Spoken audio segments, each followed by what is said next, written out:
Et bonjour à tous, bienvenue sur Tropical Play. Nous sommes ravis de vous accueillir pour le lancement de la campagne Les Mystères d'Ayan. Vous le voyez, tous les joueurs sont là, c'est un grand plaisir pour tout le monde de vous accueillir. On va faire un petit tour de table rapide en commençant tout à gauche par Bastien. Bastien qui joue Lodario. Vous aurez l'occasion de découvrir son personnage un petit peu plus tard. Et juste à sa droite, nous avons Paul qui va jouer Effidel. À côté de lui, le premier Florent, Flo qui joue Fayananma. Ensuite, le deuxième On m'a Florent couché qui dehors, va franchement. jouer Ryu. On va s'entraîner à dire son pseudo.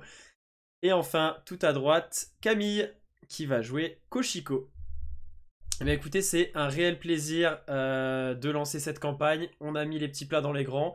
Voilà, on espère que la technique ça va fonctionner. Pour l'instant, tout est nickel. Et bah écoutez, installez-vous confortablement. On va lancer le générique et on vous retrouve juste après pour le début.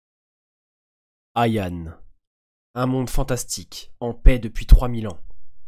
5 citoyens originaires des 4 coins du continent. 5 personnes que rien ne lie et pourtant leurs destins vont s'entremêler. Ils étaient là pour profiter d'un festival réputé au sein d'un joli petit village, mais vont se retrouver plongés malgré eux dans des énigmes qui les dépassent. Embarquez avec nous pour découvrir les mystères d'Ayan.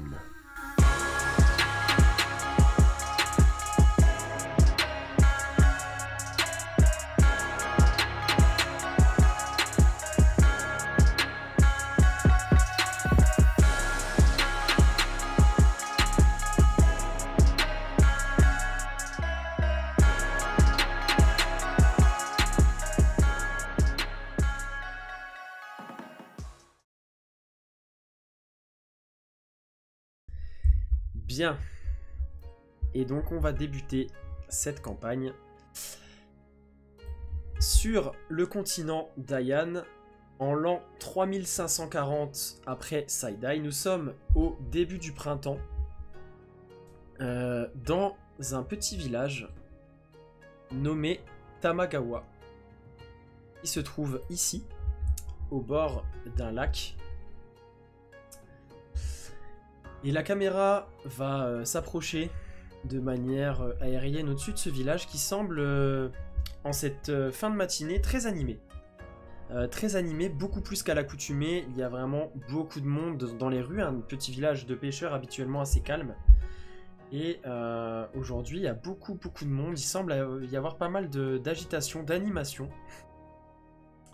On peut voir sur le lac paisible quelques voiles qui trahissent la présence de bateaux de pêche qui sont là. Et la caméra va petit à petit descendre et s'approcher de la place du marché, la place centrale du village. Je vais tout de suite vous afficher une vue un peu plus... hop. Ah. Voilà un petit peu comment se présente le village de Tamagawa. Donc c'est vraiment un petit village au centre duquel... Enfin, à l'extrémité duquel on trouve une place, la place du marché qui habituellement est assez calme, mais là aujourd'hui il y a beaucoup de monde. Et ensuite on voit une grande allée qui se dirige vers les docks et le port qui est un petit peu aussi le centre avec le marché qui est le centre névralgique et l'axe vraiment de vie de ce village qui sinon en dehors de ça est assez calme. Il y a une auberge, quelques petites parcelles agricoles par-ci par-là, mais c'est un petit village tourné vraiment vers la pêche et ce lac. Et aujourd'hui il est assez animé. Puisque vos personnages le savent, c'est le début du festival Sai no Mizumi, qui vraiment est spécifique à Tamagawa, qui se déroule une fois par an et qui attire vraiment beaucoup de monde dans la région. Et la caméra s'approche de cette place du marché.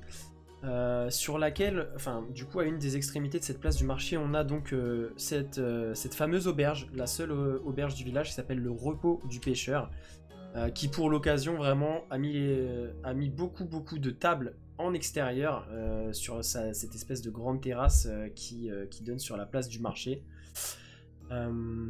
Et donc la caméra s'approche Et on voit qu'une petite estrade a été montée également à l'extérieur. La terrasse est quasiment bondée, quasiment toutes les tables sont occupées. Et on voit un homme qui est debout sur l'estrade, instrument à la main. Et donc je vais laisser Bastien déjà se présenter son personnage, à quoi il ressemble, et puis nous dire ce qu'il fait ici. Lodario, c'est un personnage d'une trentaine d'années. Une trentaine de printemps, les cheveux blonds, une moustache et une barbichette presque aristocratique.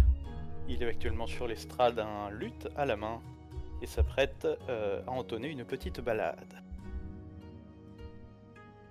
Les arpenteurs de rêves, ceci était leur nom. Un groupe, ne vous en déplaise, venant de tout horizon. Certains perdirent la vie, d'autres joignirent la cause. D'aucuns ne fut béni, car les divins se reposent. Affrontant les cauchemars d'un dieu longtemps oublié, explorant l'histoire et ses multiples secrets, ne perdez pas espoir, c'est l'écorcheuse qui fut tuée. Honorons les pardis au travers cette chanson, car tenez-le pour dit, c'est grâce à vous, et il fait une magnifique révérence. Et je vais même pas te faire de jet de représentation. Tu vois vraiment que tout le monde sur cette terrasse est conquis. Vraiment, Lodario est à son avantage. Ça fait maintenant 2 jours en prévision du festival que tu as établi tes quartiers dans cette auberge. On t'y loge gratuitement en échange de tes prestations. Et encore une fois, là en présence de beaucoup de monde, tu as animé vraiment cette belle assemblée, parce que vraiment, comme je disais, la plupart des tables sont pleines. Et d'ailleurs, la caméra va se tourner un petit peu vers cet auditoire. Et à une de ces tables, sur cette terrasse, on va retrouver un petit Kitsu, donc ces humanoïdes à l'allure de renard. Une épée au côté dans son fourreau, qui est en train de siroter un petit lait de bambou, capuche sur la tête. Et donc, je vais laisser Florent nous présenter son personnage. Du coup, bonsoir à tous. Voilà, vous voyez un Kitsu d'apparence assez jeune, tout mignon, avec une cape et une capuche. Et alors, exactement, il a deux wakizashi à la ceinture, enfin un de chaque côté. Voilà, une apparence assez mignonne, comme ça, avec un peu des artefacts. Le seul truc qui vient un peu contrebalancer ça, c'est sa cicatrice à l'œil gauche. Droit, pardon. À l'œil droit. Et qui du coup, lui a coûté l'œil. Il se prénomme Ryu. Il est jeune, 24 ans. Et voilà, pour le moment, il a plutôt une allure de magicien, mais voilà, il fait tout. Et un peu, ça vous étonnera pas, plutôt discret et solitaire, mais observateur. Ouais, Voilà. il est tranquillement assis au fond de son siège. Il a écouté d'une oreille attentive la performance de Lodario et est en train de C'est ça. siroter son petit lait de Et bambou. ça m'a plu, bravo. D'ailleurs, c'est rare, je salue le barde. Voilà, je le salue. D'ailleurs, est-ce que Lodario fait un petit passage de chapeau au sein de cet auditoire ou pas? Alors, techniquement, en fait, il y a juste le chapeau au pied de l'estrade. Ok. Et lance-moi un petit... Je feuillette mon grimoire pour trouver la prochaine balade. Ça marche. Et ouais, du coup, là, les serveurs en ont profité. Les serveurs et serveuses en ont profité justement pour passer entre les tables le temps que tu prépares ton prochain numéro, ta prochaine chanson. Justement pour reprendre des commandes, resservir les gens, etc. Et tu vois qu'il y a quelques personnes qui en profitent aussi pour lancer quelques piécettes. Et tu peux me lancer... Vas-y. Je peux mettre un PO, moi. J'ai vu un que PO. Oh, c'est génial. Ouais. Tu peux. Ouais, c'est les arpenteurs de rêve, c'est une belle histoire quand même. Effectivement, joli Quelque clin part, d'œil. dans un autre univers, vous entendez un génazi qui crie. Voilà. Qui crie Merci, pour le PO, merci. pour le PO dépensé ou qui crie pour... Pour le PO dépensé. du coup, Lodario, tu peux me jeter un des 10, s'il te plaît.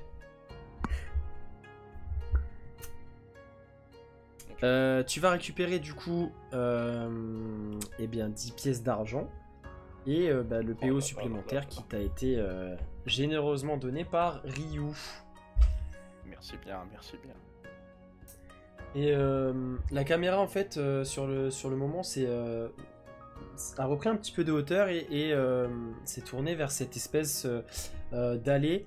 Donc cette allée qui arrive de l'ouest, qui traverse du coup la place du marché pour ensuite remonter vers le nord, nord-nord-est, vers les docks. Et va zoomer et s'approcher d'une jeune moine qui déambule. Vous avez presque l'impression, enfin, on dirait presque qu'elle marche sur du coton, tellement sa démarche est fluide et aérienne. Et d'ailleurs, elle a été un petit peu intriguée par la fin de cette chanson. Elle est en train de s'approcher justement de cette terrasse, peut-être pour, pourquoi pas, trouver une place pour s'asseoir. Et du coup, bah, Camille, je vais te laisser décrire ton personnage. Eh bien, entre les spectateurs qui sont venus assister à cette magnifique balade, vous pouvez découvrir Kochiko, du coup, une jeune moine de taille plutôt moyenne, avec les cheveux rasés d'un côté, et l'air assez jeune étant donné qu'elle n'a que 16 ans. Et donc, très curieuse de ce qui vient de se passer, elle slalome un petit peu entre les spectateurs pour se rapprocher de la scène et voir qui est ce merveilleux barde qui vient de chanter. Et voici donc l'introduction de Kochi. Très bien. Et en fait, donc Kochiko donc s'approche effectivement de la terrasse, commence à chercher une table peut-être pour se poser et siroter quelque chose. Le climat est vraiment assez agréable, on est au centre du continent. Donc là on est en début de printemps, c'est en fin de matinée, il fait assez frais mais c'est très très agréable encore. Il y a très très léger vent qui vient gonfler les voiles des navires qui abordent le port. Et vous voyez que justement pendant cette espèce d'intermède, vous allez voir un demi-orc qui va commencer à se faufiler, passer entre les tables pour s'approcher de l'intérieur de l'auberge en direction donc de la porte d'entrée. Et bah du coup Flo, je te laisse présenter ton personnage. Eh bien, bonsoir. Donc là, vous voyez un demi-orc au teint vert un peu gris, habillé d'une toge sous laquelle se trouve une cotte de maille, portant avec lui son grand bâton. Personnage quand même au visage assez buriné, le bras bardé de cicatrices. On sent qu'il a du vécu. Et surtout un regard assez inquisiteur. Voilà. Très bien. Et justement, vous allez voir Fayananma qui donc slalom entre les tables et se dirige vers l'entrée. Vous voyez qu'il a l'air d'un pas assez décidé. Il n'est pas venu là forcément pour écouter la balade du bar. Lui, vous voyez qu'il a vraiment quelque chose en tête. M'en fiche des grades cordes. Il va tout droit et en fait Fayananma il passe la porte d'entrée de cette auberge, il rentre donc dans l'auberge, ça se nomme le repos du pêcheur. Et tout de suite, toi, ton regard, Fayananma, va se braquer vers une des premières tables qui est proche de la sortie. Et on y voit Jiro. Qui est donc l'apprenti de Fayananma. Fayananma qui est un forgeron. Et donc Jiro est un très jeune sans-dragon rouge, comme vous pouvez le voir du coup à l'écran. Très très jeune, 14 ans il me semble, qui est donc l'apprenti forgeron de Fayananma. Et Fayananma, toi tu viens parce qu'il était censé, en fait il y a déjà 1 heure de ça, te ramener un tonneau d'eau pour la forge. Et apparemment il s'est laissé happer par les contes et les chansons de Lodario. Et tu le vois en fait qui est attablé donc à une table haute qui est proche de l'entrée. Le coude sur la table, le menton posé sur son poing, et qu'il était vraiment dans ses pensées en train de regarder justement Lodario à l'extérieur.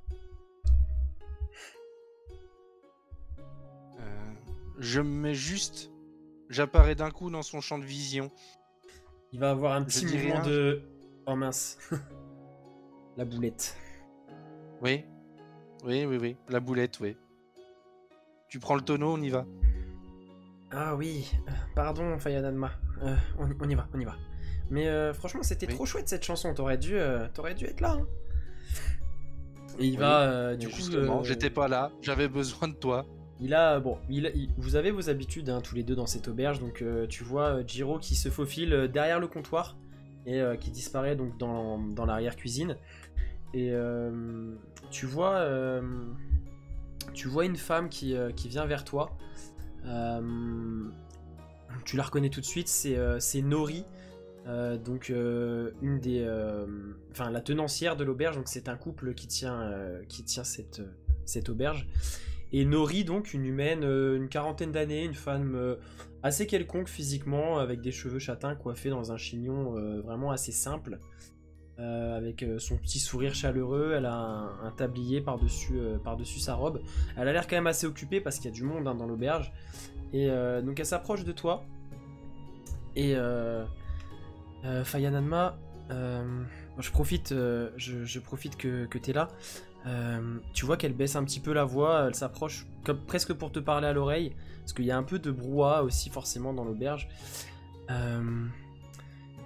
Dis-moi, t'as toujours pas de nouvelles concernant la disparition de Daichi? T'as rien vu de particulier? Daichi, c'est le fils hein, du couple de Nori et donc Ken qui est son mari qui tient l'auberge. C'est donc ce couple. Et donc leur fils Daichi qui a disparu, toi tu le sais, il y a 3 jours. Mais toi de ton côté, t'as rien vu de spécial. Et donc elle vient te parler de ça. Eh ben, pour l'instant, j'ai rien. Je vais continuer d'enquêter. Si jamais j'apprends quoi que ce soit, je viendrai te voir sans problème, ne t'inquiète pas. Mais pour l'instant, j'ai aucune nouvelle. Et en fait, tu vois que elle acquiesce et elle n'a pas l'air forcément surprise de ta réponse. Et juste à ce moment-là, tu as une jeune serveuse qui va profiter de ce moment-là, qui va passer. Elle s'appelle Miko, c'est une jeune elfe, vous l'avez à l'écran, avec des longs cheveux blonds et des yeux assez marrons qui tirent vers le vert. Et du coup, elle s'approche de toi et donc Fayananma, pas de nouvelles de la disparition de Daichi. Ça commence à faire beaucoup avec déjà la disparition de Yuna. Et donc Yuna, c'est la petite sœur de Miko. Donc elle aussi une jeune elfe, donc vraiment beaucoup plus jeune. Hein. Yuna, elle doit avoir la 12aine d'années. Et elle, par contre, elle a disparu il y a 2 semaines maintenant. Ce qui mettait une ambiance assez pesante hein, dans le village parce que ça fait déjà 2 enfants qui ont disparu assez mystérieusement sans laisser de traces. Et là, il y a le festival qui a commencé aujourd'hui qui, on va dire, redonne un petit peu d'allant et un petit peu le sourire aux habitants, mais il y a toujours ces disparitions. Alors, c'est pareil, tout le village n'est pas au courant, pour l'instant c'est encore un peu à demi-mot et il y a vraiment les plus concernés qui s'inquiètent, mais toi étant assez proche de cette famille qui tient l'auberge, étant du coup un habitué qui vient assez régulièrement, que ce soit pour consommer mais aussi pour t'approvisionner ou des choses comme ça, c'est la seule auberge du village. Ouais, donc toi t'es bien au courant de tout ça et tu gardes un œil attentif, mais pour l'instant tu n'as pas vu quoi que ce soit du coup de tout ça. D'accord. Donc une fois que tout ça est fait, tu vas voir Miko qui va forcément elle a beaucoup de travail, donc elle va reprendre son service, Nori également. Et la caméra, donc tu vois Jiro qui revient avec le tonneau, donc c'est un petit tonnelet qui tient sous le bras et vous allez pouvoir ressortir de l'auberge et ok, c'est bon, je vais à la forge le rapporter, j'y vais. Et tu fais pas d'arrêt en cours. Ta forge qui est à... de toute façon le village est pas très grand, vous êtes vraiment à 200 mètres quoi, vous êtes vraiment pas loin. Et en sortant, oui, je connais en sortant de l'auberge, tu vas voir la caméra donc va reprendre un petit peu de hauteur et il y a un Kuroshiro, donc ces humanoïdes à l'allure de panda, qui est lui aussi attablé à la terrasse, qui a pris une pinte de bière et qui a l'air assez renfrogné, assez comment dire, ouais, vraiment observateur, comme détaché un petit peu de la situation. Une allure un peu, alors soit de mercenaire, soit de guerrier, difficile à dire. Toi, tu l'as jamais vu dans le village. C'est la première fois que tu le vois, donc t'as juste... Ça t'étonne un petit peu, t'as jamais vu ce personnage-là, et ouais, des gens en armes comme ça, et avec cette allure-là, c'est assez rare à Tamagawa. Mais bon, tout de suite, tu vas passer à autre chose, parce que tu vas être accosté par un autre Kuroshiro, cette fois-ci que tu connais très bien, puisqu'il s'agit de Shirogane. Shirogane, lui, donc, c'est le tenancier de l'échoppe au marin malin, qui est aussi des talents de forgeron, donc c'est aussi comme ça que vous avez sympathisé. C'est un Kuroshiro d'une 40aine d'années, a l'air assez débonnaire, vraiment toujours un petit sourire en coin, assez imposant quand même, hein, il est assez costaud, et donc son échoppe vend un peu de tout, notamment des articles de pêche, c'est lui aussi qui répare les filets pour les pêcheurs, des choses comme ça. C'est vraiment un personnage central du village, très important et connu de tous, donc forcément avec toi vous êtes un peu les deux figures centrales de Tamagawa en termes de services, de commerce, de choses comme ça. Et il vient te mettre une petite tape sur l'épaule amicale et... Alors Fayananma, tu vas participer au concours de pêche cette année pour le festival? Oh non, tu sais bien que moi, la pêche, toujours eu du mal. Ah ouais, mais la carpe d'or! La carpe d'or quand même! Tu sais que cette année, il y a une sacrée récompense pour celui qui va arriver à la pêcher, hein? Ouais, bah bon, pourquoi pas? Ça coûte rien d'essayer, mais bon. Bon, Tu connais mes talents de pêcheur. bon, si jamais tu me cherches, je serai sur les docks. Et du coup, il va commencer à se diriger...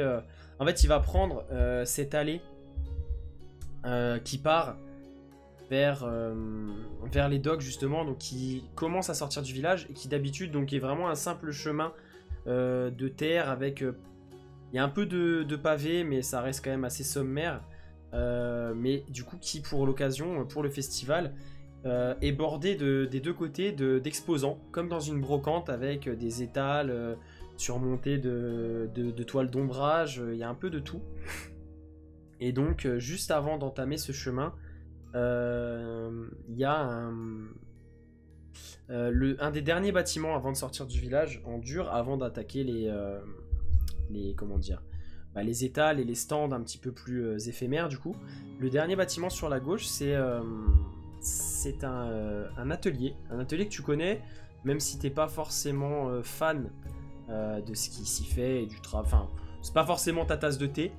C'est l'atelier de Mei, Mei qui est une kitsu également, et qui est une artiste peintre. Mais tu sais, et elle a la réputation au sein du village d'avoir des prédispositions pour la magie, ce genre de choses.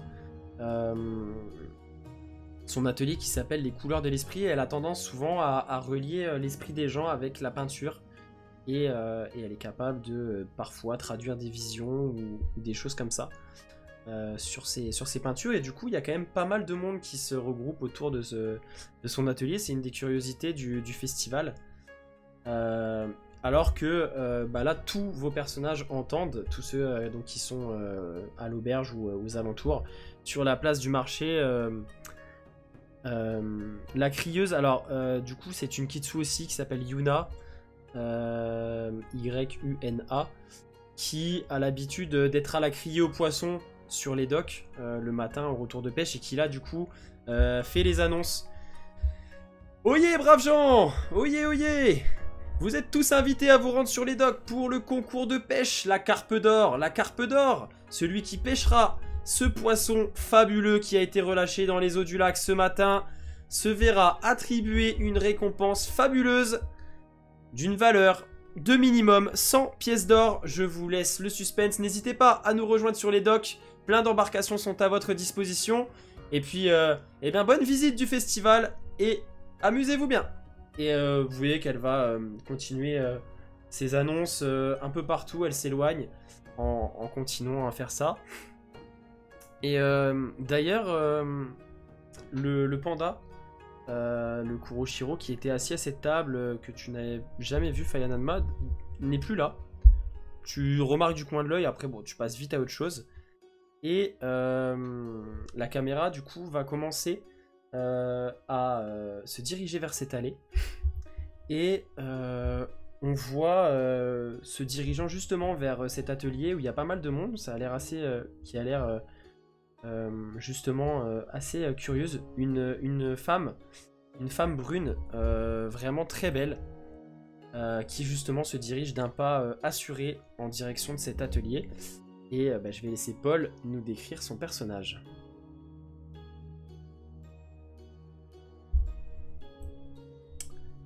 Paul, tu es mute si jamais... Forcément, ça devait arriver. Donc, est fidèle à l'apparence d'une femme assez grande pour une humaine. Elle a largement passé le 1m70 et pas loin du 1m80. Elle est habillée d'une longue robe mauve et noire, suffisamment confortable pour se déplacer et voyager, mais en même temps, à première vue, même si cette femme a voyagé, il n'y en a aucune trace sur ses vêtements. Sa longue chevelure noire est complètement libérée et elle se dirige d'un pas décidé vers cet atelier, en effet. Ouais, ça parle de magie, ça parle de choses un petit peu mystiques, donc forcément, Fidèle est assez curieuse.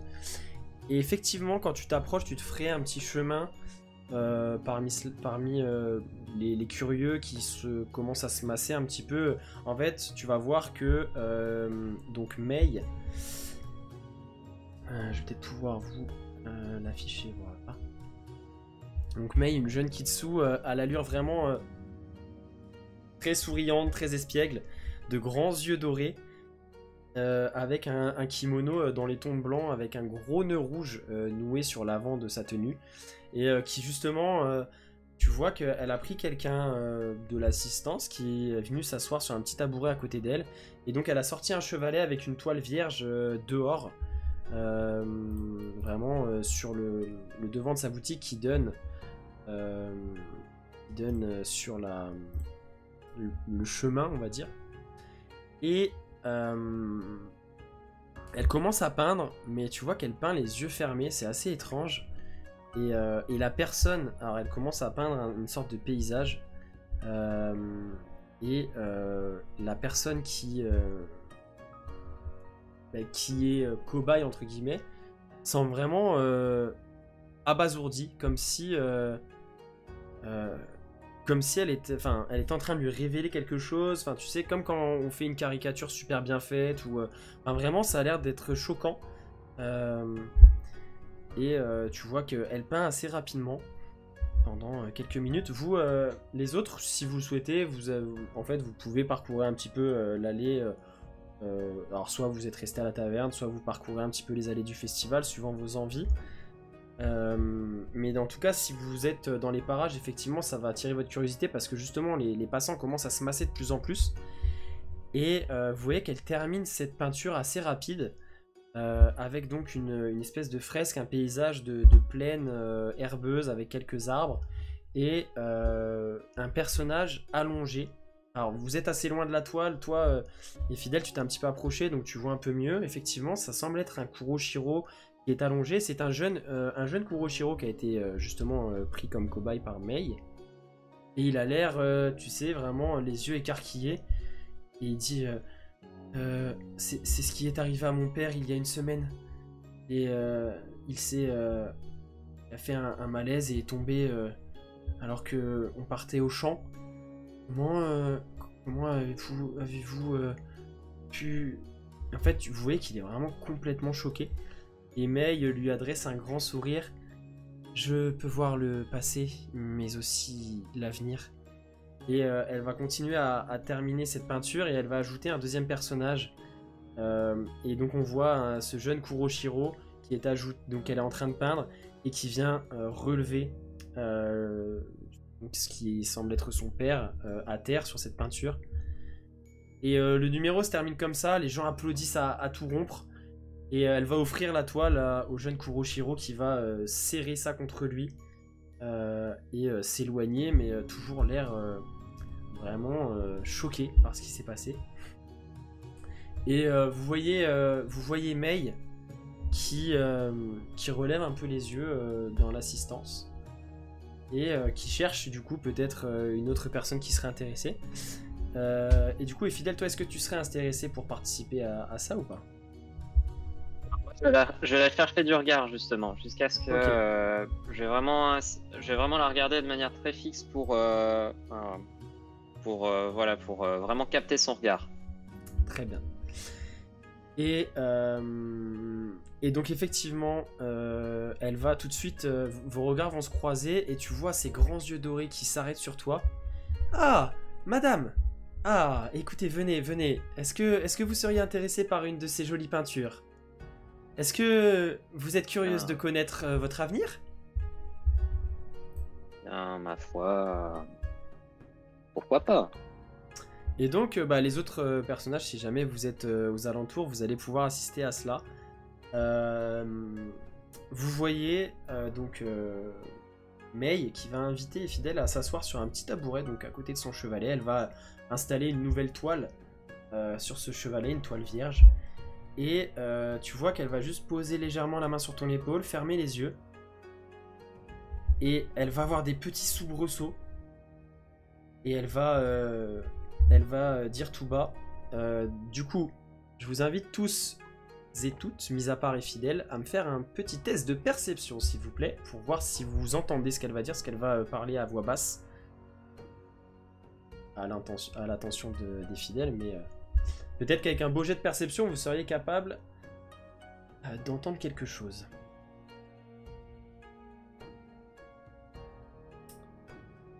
Et... Pourquoi j'ai que 3 perceptions?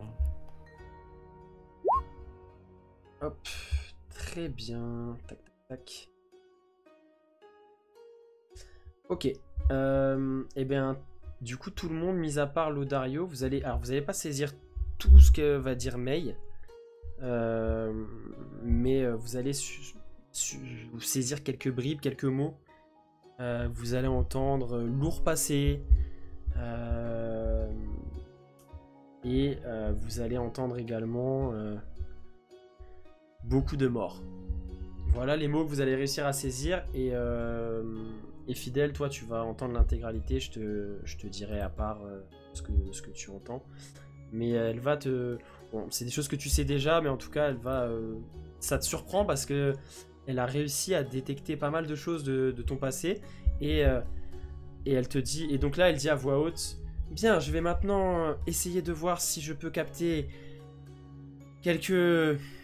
Si le vent va me donner des indications sur l'avenir de cette belle femme, et elle va commencer à peindre.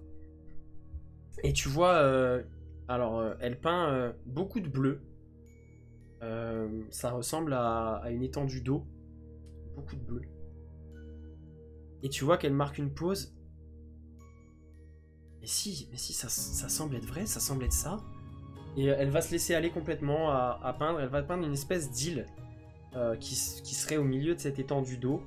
Petite île verdoyante avec une sorte de bâtiment en pierre, mais ça reste assez flou. Hein. Elle peint d'une manière légèrement abstraite. Je crois que vous allez visiter un lieu assez étrange, cher et fidèle. Et écoutez, je ne sais pas si cela peut avoir une quelconque signification pour vous, mais je vous offre cette toile. Et effectivement, elle va te tendre cette toile qui représente donc une étendue d'eau avec au milieu une petite île verdoyante surmontée d'une espèce de petit bâtiment de pierre qui a l'air assez ancien. C'est la seule chose que tu arrives à détecter. D'ailleurs, est-ce que les autres, vous êtes dans le coin? Est-ce que vous êtes resté à l'auberge? Est-ce que vous avez parcouru votre chemin dans l'allée? Parce qu'il y a pas mal aussi d'autres stands, hein. Il y a des artisans qui viennent vendre des choses, il y a des artistes, enfin il y a pas mal de choses, hein, sur cette allée qui mène au dock. Ouais, moi je regarde de l'air comme, curieux. Pardon Camille. Non, c'est pas grave, t'inquiète. Moi, après avoir écouté le Dario, je suis passée de stand en stand et je suis arrivée jusqu'à du coup là où elle était en train de peindre, Ok. Et donc attirée par la effectivement, ouais, curiosité, donc je suis à côté. vous avez pu entendre ça et voir cette scène qui est vraiment assez impressionnante. Alors visuellement, c'était pas, il n'y avait pas de, comment dire, de représentation visuelle de son pouvoir éventuel que Mei a, mais ouais, c'était assez bluffant comme quand on regarde un numéro de magicien en fait. Il n'y a rien d'apparent, mais c'était assez bluffant. Et Fidèle laisse pas forcément transparaître grand chose au moment où on lui a remis la toile. Et du coup, bah, la vie va reprendre un peu son cours, le festival va continuer de vivre. Vous allez voir Mei qui va continuer de prendre des gens les uns après les autres, faire des peintures. Vous avez des gens aussi qui visitent son atelier à l'intérieur, qui lui achètent des toiles. Enfin, vraiment, il y a beaucoup de vie. Le festival, vous voyez que c'est quand même quelque chose de très réputé. D'ailleurs, c'est pour ça que vos personnages sont... Enfin, ils ont tous et toutes des raisons différentes, mais en tout cas, étaient assez intéressés par ce festival, justement. Et en fait, vous allez retrouver Shirogane, donc le Kuroshiro qui tient l'échoppe, qui organise donc ce concours de pêche, qui va repasser un petit coup, qui profite qu'il y a pas mal de monde amassé. Allez mes amis, venez donc participer à ce concours de pêche. La carpe dorée n'a toujours pas été pêchée. Venez prendre votre barque, c'est totalement gratuit. Et ben écoutez, tentez votre chance et devenez peut-être les grands champions du festival de Tamagawa. Et Moi, je suis curieux. et donc ouais, Ryu va commencer à... Vous voyez Shirogane qui repart, se dirige vers les docks, donc qui sont au bout du chemin. Vous voyez les contours du lac qui se dessinent avec ces docks en bois. Ryu qui commence à se diriger par là, qui va suivre Shirogane. Toi, Fayananma, tu sens une petite tape derrière ta tête. Et tu reconnais Sakara, qui est la grande sœur, donc qui est la grande sœur de Miko, la serveuse de l'auberge, qui est donc elle aussi une elfe. La peau légèrement plus mate, les cheveux bleutés, qui trahissent vraiment, toutes ces heures et ces jours passés sur l'eau, sur ce lac, à pêcher. Donc une elfe, entre 25 et 30 ans, assez agile, avec son arc en bandoulière et qui te met une petite tape donc, derrière la tête, qui repasse devant toi. Alors la brute, tu veux pas aller pêcher? Allez viens, je t'emmène sur le bateau, viens, on va essayer de choper la carpe dorée.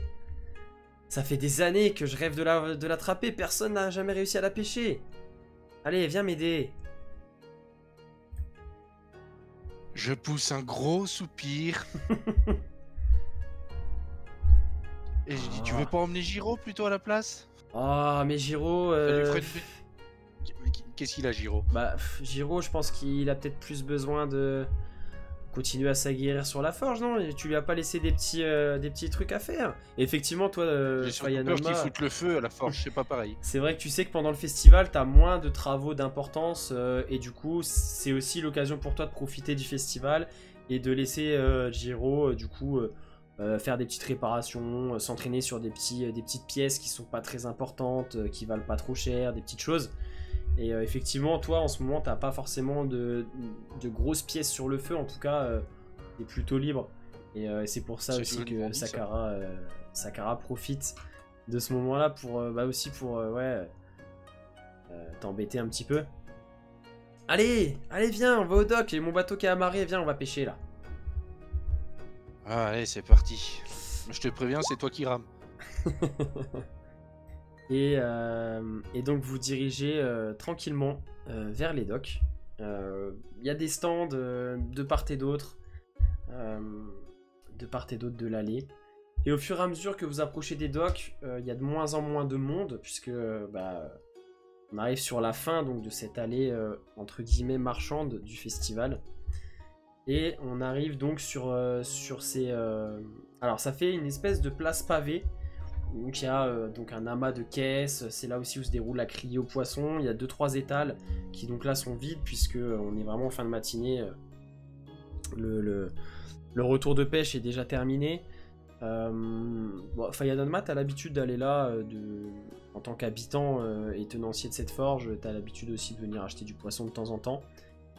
Et donc tu vois du coin de l'œil un visage que tu connais bien, c'est Hiroto, le capitaine un petit peu du port, des docks. C'est un Kameshiru, donc ces humanoïdes tortues, assez vieux, qui se tient toujours très droit, avec vraiment une stature et qui impose le respect, vraiment avec un visage assez dur, mais toi tu sais que c'est de façade, c'est vraiment quelqu'un de très généreux, très avenant, mais voilà, il a quand même cette position un petit peu, cette stature à tenir en tant que capitaine du port, et tu vois qu'il pousse un léger soupir quand il voit Sakara qui débarque en trottinant. Encore cet elfe agité. Bonjour Fayadanma, comment vas-tu? Ça va et toi? Oh bah écoute, c'est assez calme, le festival retient l'attention un peu de tout le monde, alors tout va bien. Tu viens pour le concours de pêche de Shirogane? On m'a pas trop laissé le choix. Et je fais un signe de tête en montrant Sakara. Et ouais, tu vois qu'il a un petit sourire. Allez, tente ta chance. La carpe dorée, c'est quand même... Ce serait un beau trophée, non? Forgeron et pêcheur. Et tu vois qu'il rigole un peu, mais tu sais, presque intérieurement, il veut pas... voilà, il garde un petit peu son visage de façade, mais tu vois qu'il a un petit rire intérieur. Et du coup, tu vois Sakara qui monte sur son... qui va au bout d'un ponton en bois, qui monte sur son bateau, commence à déferler certaines voiles, préparer un petit peu tout ça. C'est une petite embarcation avec un petit mât, une seule voile, un petit bateau de pêche assez simple. Elle commence à préparer tout ça. Elle a l'air super enjouée. Et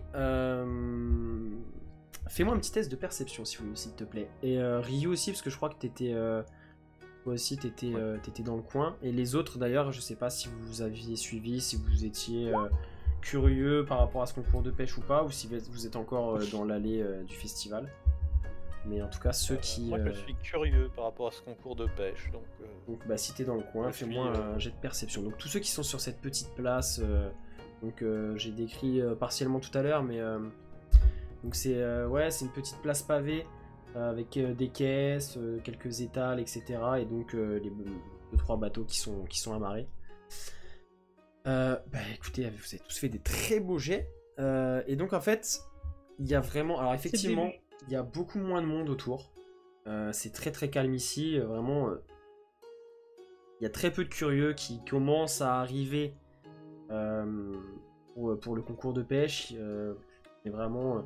les derniers stands du festival sont à une trentaine de mètres en amont sur ce chemin. Mais même Hiroto, donc ce Kameshiru capitaine, s'est arrêté de parler parce que lui aussi a senti quelque chose d'étrange. Et donc avec vos jets, vous entendez des petits grognements qui vous disent rien, c'est assez étrange. Et... Ça grogne une carpe? Non, une carpe ça ne grogne pas. Et non, mais vous êtes encore bien sur la terre ferme, hein. Vous êtes sur cette espèce de petite place que je vais vous afficher tout de suite. Puisque... on s'est quadrillé, ça pue. Puisque ça va être les premiers jets d'initiative. Alors, je vous mets en place vos petites figurines qu'on va découvrir. Ensemble. Alors que, donc s'il y a cette petite place, il y a vous voyez ces caisses. Donc là, bon, sur l'image, il y a des poissons, mais là, elles sont vides. Et en fait, il y a des espèces de petits arbres, de petits arbustes qui sont au milieu. Et les grognements proviennent de là. Vous voyez les fourrés un petit peu bouger. Alors, donc vous étiez curieux, vous étiez autour, vraiment autour de tout ça. Fayadanma, ici. Sakara, elle, tu vois qu'elle avait commencé à désamarrer son bateau et en fait elle était légèrement écartée du ponton.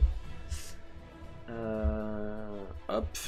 Et écoutez, ce qu'on va faire, c'est qu'on va pouvoir lancer. Alors, faut que je mette l'Odario aussi, parce que l'Odario, tu m'as dit que t'étais dans le coin. Hop. Yep, un grimoire à la main et une mine de charbon. Bien. Une mine. Hop, tiens, tu vas être là. Non, pas à cette mine-là. Petite précision, parce qu'on n'en a pas parlé, je crois, depuis le début. Les personnages commencent au niveau 2, donc là, tous nos amis sont au niveau 2. Voilà donc vos petites figurines. Les autres, on va considérer que vous êtes encore dans les allées, que vous dirigez gentiment, à part si vous étiez intéressé par le concours de pêche en premier chef, mais on va considérer que pour l'instant vous étiez en train de vous diriger gentiment dans l'allée petit à petit, donc Kochiko et Fidèle, suite à ce que Mei a fait, qui vous avait pas mal intrigué. Hop, j'ouvre un turn order et on va pouvoir lancer l'initiative. Alors, hop. On va espérer que ça soit mieux que la précédente campagne. Ah, là, t'as peut-être plus de chances de Techniquement, faire tu des peux faire meilleurs que jets. mieux. Il peut faire. Non, il peut faire toujours pareil. Hein. Bon, c'est un bon début. Alors, Je me suis mis une macro là, ça va bien. nickel. Donc, hop. Alors, 22 pour l'Odario. Tac. Pourquoi ça l'a lancé 2 fois? Ouais, c'est pas grave, j'ai gardé le 22. Hop. 19 pour Ryu, 14 pour Faya Nanma. On va trier en descendant. Les autres, je vais... J'ai récupéré l'initiative de Boindil. Ça va, hein. J'étais toujours inférieur Hop. à 10. Alors t'inquiète, les ça autres, va. je vous mets vraiment tout en bas de la map. Pour l'instant, on va considérer que vous êtes sur le chemin en train d'arriver, mais comme ça, vous pouvez... Kochiko et Fidèle, je vous laisse lancer votre initiative aussi. Et moi, pendant ce temps-là, je vais lancer l'initiative des créatures que vous entendez, mais pour l'instant, que vous ne voyez pas. Il n'y aura pas de tour de surprise, parce que vous avez tous fait des jets de perception, donc vous n'allez pas être surpris du tout. Oh là là là là là là là là là là. Oh, c'est beau, c'est beau. Et gardez-en pour le combat quand même. Hein. On va faire que des critiques De après des échecs critiques. surcroît. Je sais pas ce que tu vas nous sortir du buisson, mais ça va prendre. Hop. Est-ce qu'on vous a rajouté ça pourrait faire une chanson, ça pour le Dario, la légende de l'hydre. Oh, le double 1 de la part du MJ. Est-ce Oh, que, c'est beau. est-ce que vous connaissez la légende de l'hydre zombie qui n'a vécu qu'un tour? Ouais. Alors, Bon, je vais essayer de la faire. on va classer ça en ordre descendant. Voilà, donc pour l'instant, en fait, donc vous avez fait un beau jet d'initiative et vous voyez sortir légèrement des fourrés deux oursons, on va dire, ouais, deux jeunes ours qui ont l'air assez étranges d'ailleurs. Ils ont les yeux complètement noirs en fait, comme s'ils n'avaient pas de pupilles, les yeux entièrement noirs, opaques. Et la bave aux lèvres qui commence à grogner et sortent légèrement des fourrés. Écoutez, on va commencer, on va lancer ce premier combat de la campagne avec, une fois n'est pas coutume, le personnage de Bastien qui va commencer. L'Odario, c'est à toi de jouer. Alors que tu vois, toi de ton côté, un ours, un jeune ours qui sort sa tête des fourrés. Donc il y en a 2. Pour l'instant, il y en a 2. Tu saurais pas dire si par rapport au bruit qu'il y avait, il y en a plus ou pas, mais en tout cas, pour l'instant, vous en voyez 2 qui commencent à sortir la tête des fourrés. Bon, alors on va. Je vais dégainer mon violon. Oula. Oh là. La panique s'empare du groupe. Et je vais jouer une suite d'accords pas dissonant, mais assez triste, assez violent quand même. Et je vais lancer Fléau sur les... Alors, attends. Que j'ai le deuxième ours à portée. Non. Je vais déplacer un petit peu. Sur les 2 oursons. Ok. T'as les 2 dans ta zone du coup. Ouais. Ça marche. Et du coup, ils doivent faire un jet de charisme. Jet de sauvegarde de charisme, difficulté 13. Ok. Donc celui qui est le plus près de toi échoue. Et l'autre également. Les deux échouent à leur jet de sauvegarde. Et donc... Ça aurait été des pandas. Tac tac tac. Du coup, s'ils ont échoué, ils ont un malus de 1 des 4 à tout leur jet d'attaque et jet de sauvegarde. Pendant 1 minute. Très bien. Et du coup, tu dois maintenir ta concentration. Hop, je vais te mettre une petite pastille, voilà. Tu vas maintenir ta concentration pour que ton sort continue à avoir de l'effet. Et donc effectivement, lors de leur prochain jet, tant que le sort est en cours, elles ont du coup malus. À leurs actions. Est-ce que tu veux faire autre chose? Maintenant, il me semble que je peux me reculer maintenant que le sort a pris effet. Sur les deux ou que sur un seul? Les deux ont échoué à leur jet de sauvegarde, donc les deux sont... Ok. On va leur mettre une petite pastille aussi comme ça. Je vais me reculer un peu parce que je suis pas serein face aux oursons. Ouais, ils ont l'air... Enfin, c'est des oursons, mais c'est pas des bébés non plus. C'est plutôt des jeunes ours qui sont... ouais, ça fait... c'est plus gros qu'un gros chien, quoi. Ça a déjà une bonne taille. Ils ont des griffes imposantes. Tu vois qu'il y a quelque chose quand même de pas normal. Ils ont les yeux entièrement noirs. Ils ont l'air très agressifs. Ils grognent. On voit leurs dents saillantes. Et si t'en as fini, ensuite c'est à Effidel. Donc Effidel, toi, à toi de me dire en fonction de ce que tu faisais, est-ce que tu es loin ou pas, est-ce que tu t'es attardé à l'atelier de Mei ou pas Moi je suis assez loin. Je regarde un peu, je vois qu'il y a de l'agitation, mais je regarde de loin. Ok. Donc pour l'instant, tu es encore à l'extérieur de la map. On va laisser ta figurine ici, mais oui. On considère que tu es encore à l'extérieur de la map. Tu t'approches légèrement, tu jettes un œil, mais pour l'instant, tu restes en retrait. C'est noté. Yes. Et ensuite, c'est à Ryu. Toi aussi, Ryu, du coup, tu n'es pas surpris. Et tu vois cette créature qui est en train de sortir des fourrés ici. Et ben, du coup, je la fixe avec ma main gauche, j'enlève ma capuche de ma tête et avec ma main droite, je la tends vers elle et je lui dis tu n'es pas obligé de faire ça. Et je jette mon sort amitié avec les animaux de ma classe, voilà. Ok. Et j'essaie de la calmer, quoi, de la retourner. Est-ce que tu as un jet à faire ou quoi que ce soit pour amitié avec les animaux? Est-ce que tu peux me remettre le sort, s'il te plaît, dans le chat? Ouais, pas de souci.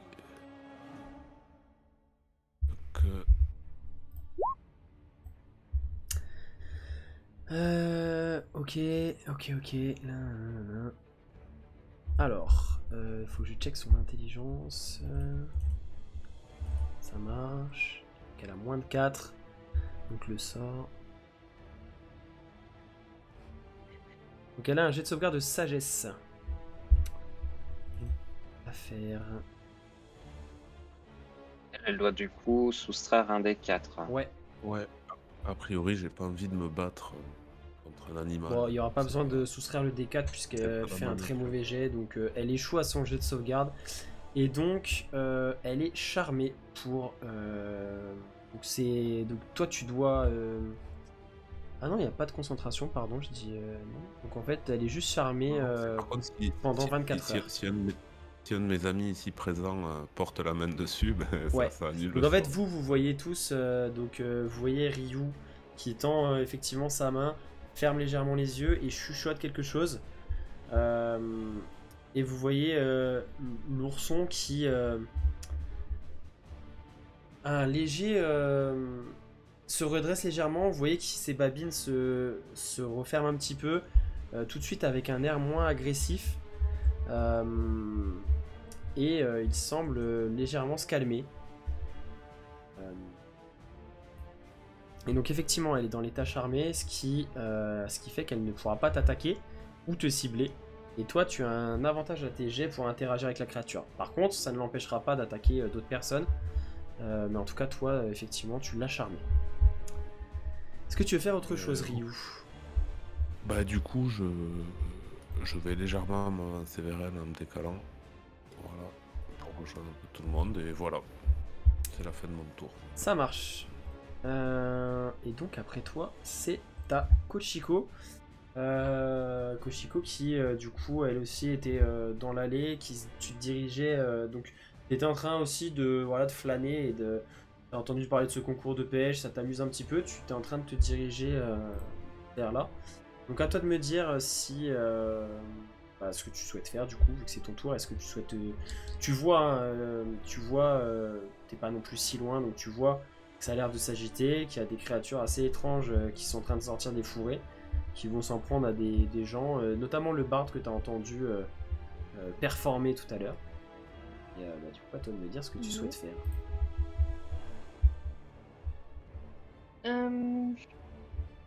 Eh bien, en voyant les créatures qui veulent s'attaquer à ce barde que j'ai entendu tout à l'heure, je vais me précipiter. Une façon de parler, j'utilise pas vraiment l'action de me précipiter. Ouais, bah, en fait, Mais je ton me déplace. déplacement te permet d'arriver sur la map, ouais. Juste sur la map, Ouais. genre, je rentre dans la Tu pourras map. pas aller jusqu'au contact des créatures si tu te précipites pas, mais tu peux rentrer Ok. de 2 cases sur la map et te placer où tu veux.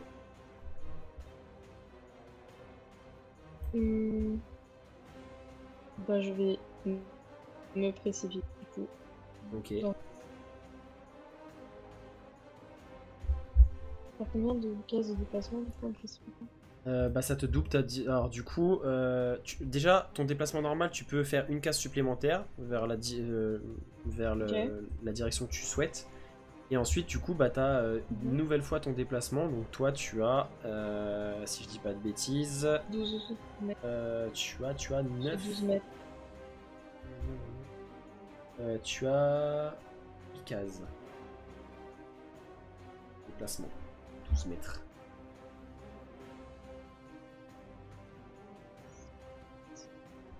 Je vais pas tout utiliser, je vais. Mais du coup, je peux rien faire vu que j'ai utilisé mon action pour. Alors, sinon, en fait, toi, tu as la possibilité, en utilisant un point de ki, en tant que moine, d'utiliser l'action donc se précipiter en action bonus si tu dépenses un point de ki. Ça te laisse ton action. Ouais.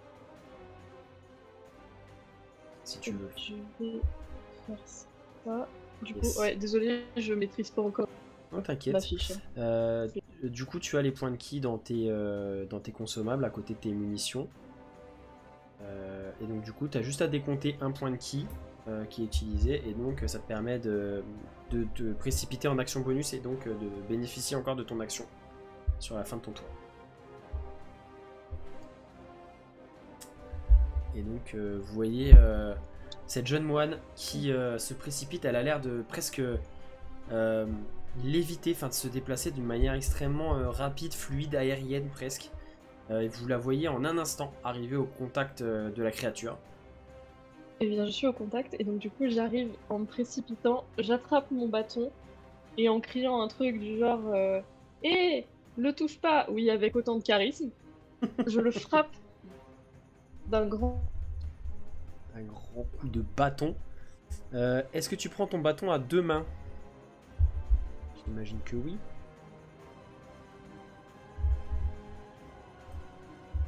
Ah, Camille est encore buggy. Non, mais j'en ai marre Ah, c'est bon, de bugger. c'est bon, t'as récupéré. Donc du coup, je disais, ouais, tu prends ton bâton à 2 mains. Est-ce que ça... Oh Bah, le ça- jet. Oui. Là, ça touche. Mais- Oui, c'est un critique. Tu peux faire tes dégâts Violence. en cliquant directement dans le chat. Veuillez contacter la Désolé pour ton ours. Qui n'a qu'une tête, lui, contrairement à l'hydre. Et donc, effectivement, vous Heureusement. voyez, C'est pour me... vous voyez Kochiko qui arrive dans un déplacement presque félin aérien, qui récupère son bâton dans son dos à 2 mains et vient frapper de toutes ses forces cet ours qui n'a rien vu venir puisque il était un peu, comment dire, plutôt préoccupé par l'eau d'Ario. Et effectivement, tu vas lui mettre un gros coup. Il va plier un peu une patte. Mais tu sens que, tu sais, comme si son attention n'était pas détournée, comme si vraiment il était pas lui-même. Tu vas lui... Ouais, tu lui as même peut-être cassé une patte avec la violence de ton coup, mais il est toujours debout. Et je pense que tu en as fini pour ton tour, il me semble, parce que tu as fait ce que tu pouvais. Et après Koshiko, c'est Faya Nanma. Eh ben, je vais me déplacer ici. Et je vais me mettre en mode non létal, donc je vais prendre mon bâton à deux mains. C'est parti.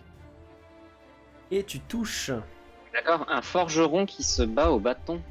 Y'a que moi que ça choque. C'est un bâton ferré.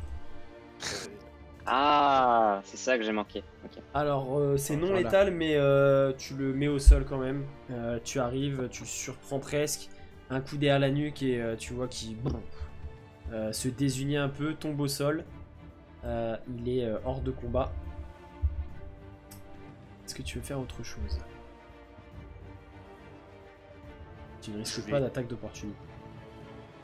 Oui, oui. Je vais me mettre, je vais me mettre par là et commencer à observer dans les buissons, voir s'il y a quelque chose. Effectivement, ça continue de bouger dans les buissons. Est-ce que Je tu me en- prépare à, Ok, je me prépare à réceptionner ce qui va sortir des buissons. ça marche. Et effectivement, les buissons bougent bien. Et vous voyez deux nouvelles créatures qui sortent des buissons. Hop, ici et ici. Et donc, Population d'ours. et Dans un si petit bosquet, dis donc. même Il y chose. a 4 ours au mètre carré. Bah, ça a vraiment pas l'air naturel. Alors déjà, toi, Fayadanma qui est du coin, tu sais que Où il y a une tanière, quoi. dans les forêts alentours où il peut y avoir, on peut trouver ce genre d'animal, mais ici c'est impossible. Enfin, ils viennent jamais dans le village et ils ont vraiment pas un Oui. comportement naturel. Ils sont pas du tout en train de chasser. Ils ont l'air vraiment presque possédés. Enfin, leurs yeux sont révulsés et entièrement noirs. Ils ont de la bave qui coule de leur babine et ils ont l'air juste. Enfin voilà, ils veulent juste vraiment attaquer. Ils ont l'air assez agressifs. D'ailleurs, celui qui sort des fourrés ici va tenter de mordre Koshiko. Tac tac tac. Malheureusement, Et si je veux- il va échouer. Koshiko, vous voyez, qui fait un petit pas de côté, mais vraiment d'une facilité déconcertante, va éviter la morsure de cet ours. C'est pas du tout surprise. Et il va essayer d'enchaîner en te mettant un coup de griffe. 18, je crois que ça touche hein, sur toi. T'as 18 de CA, non? Il me semble. Et donc, effectivement, avec 18, il va toucher Koshiko. Et lui infliger 10 points de dégâts tranchants. Donc Koshiko, tu prends, en fait, tu esquives la morsure. Par contre, tu ne vas pas échapper au coup de griffe qu'il va t'infliger. Et du coup, il t'ouvre une plaie dans la cuisse. Tu perds 10 points de vie. Ensuite, on a donc les deux autres. Il y en a un. Celui qui est charmé, du coup, ne peut pas s'en prendre à Ryu, donc il va se précipiter sur Faya Nanma pour essayer de l'attaquer également. Pareil, même chose, il va essayer de te mordre dans un premier temps. Il échoue. Pareil, tu vas entendre ses mâchoires claquer, mais t'as vu le coup venir et tu t'es un petit peu écarté. Et Pète un Chico. par contre, il va te griffer. Et encore une fois, même chose que pour Koshiko, t'étais un peu focalisé sur sa gueule. Et il va te surprendre en te griffant sur le bas de la jambe, t'infligeant 8 points de dégâts tranchants. T'as soustrait le 1 des 4. Oh, effectivement. C'est pas faux. Que ce sort puisse servir au moins. 18, ça touche quand même. Le 18, ça touche, ouais. Ouais, bon.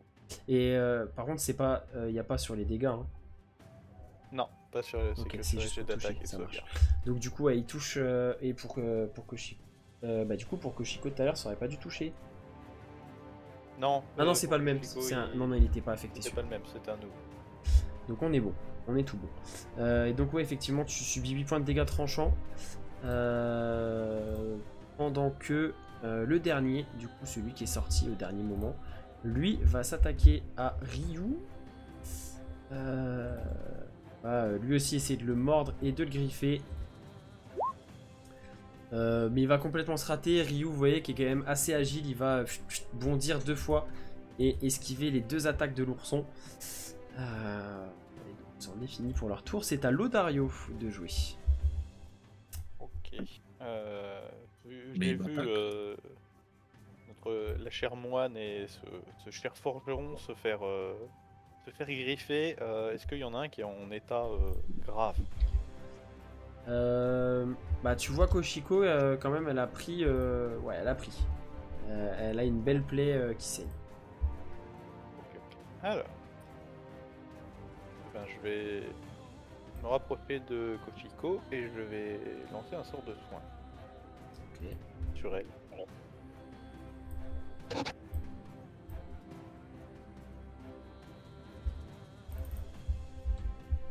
Je t'en prie.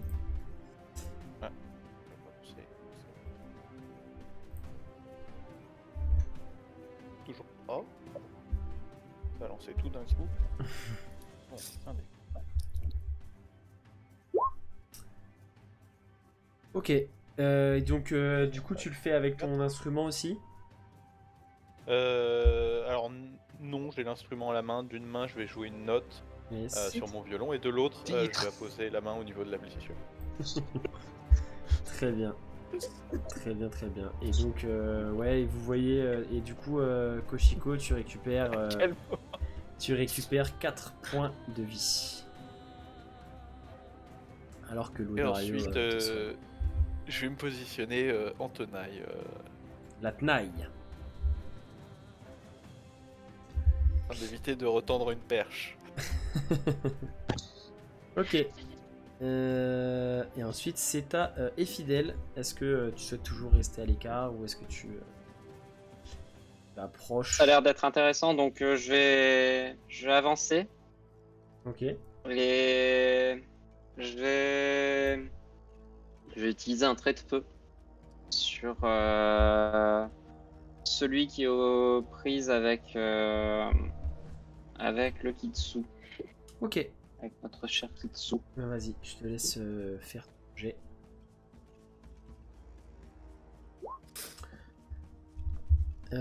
Ça touche. Tu peux faire tes dégâts. Alors que ça ressemble à quoi d'ailleurs quand tu incantes ton trait de feu? Alors, je l'incante en me déplaçant. J'utilise une petite baguette qui me sert de focus.